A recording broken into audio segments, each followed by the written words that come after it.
Cancers no two breast cancers will have the same treatment అనమాట. So మనకి ఒక్కొక్క patient plan ఒక్కొక్కలాగా ఉంటుంది.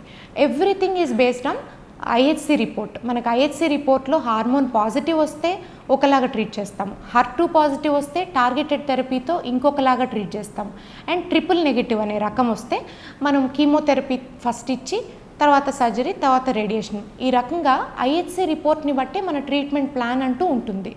ట్రీట్మెంట్ పూర్తిగా అయిన తర్వాత కూడా తిరిగి వచ్చే అవకాశాలు ఉంటాయి.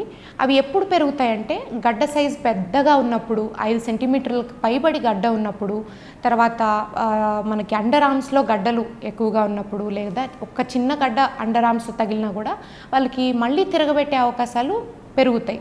ఎందుకంటే గడ్డలు చంకల్లో కానీ మనకి మెడ దగ్గర కానీ తగిలినప్పుడు అది అడ్వాన్స్ స్టేజ్కి వెళ్ళే అవకాశాలు ఎక్కువగా ఉంటాయి.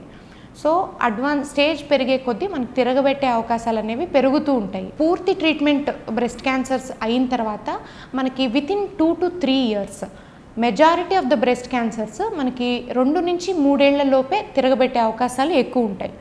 దాని తర్వాత కొద్దిగా తగ్గుతాయి. అండ్ ఇందులో కూడా మనకి డిఫరెన్స్ ఉంటుందన్నమాట.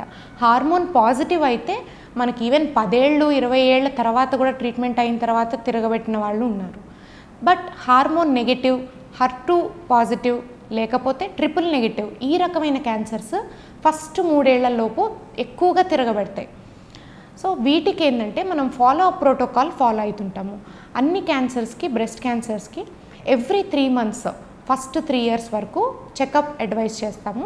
తర్వాత 4th and 5th years every 6 నెలలకు ఒకసారి మేము పేషెంట్ని రమ్మని చెప్తాము. అండ్ 5 years తర్వాత యాన్యువల్గా ఇయర్లీ ఒకసారి వచ్చి డాక్టర్ని మీట్ అయితే సరిపోతుంది. అండ్ టెస్ట్స్ ఏంటంటే మనకి ఏమైనా లక్షణాలు ఉన్నప్పుడు టెస్ట్ అడ్వైస్ చేస్తాము. అదర్వైజ్ ఇయర్లీ ఒక మ్యామోగ్రామ్ మాత్రమే, యావరేజ్ రిస్క్ పాపులేషన్కి రాసినట్టే మ్యామోగ్రామ్ మాత్రమే అడ్వైస్ చేయటం జరుగుతుంది. సో చెస్ట్ ఎక్స్రే కానీ, అల్ట్రాసౌండ్ కానీ ఇవన్నీ పేషెంట్ లక్షణాలను బట్టి, రిస్క్ని బట్టి పేషెంట్ టు పేషెంట్ ప్రిస్క్రైబ్ చేయటం జరుగుతుంది.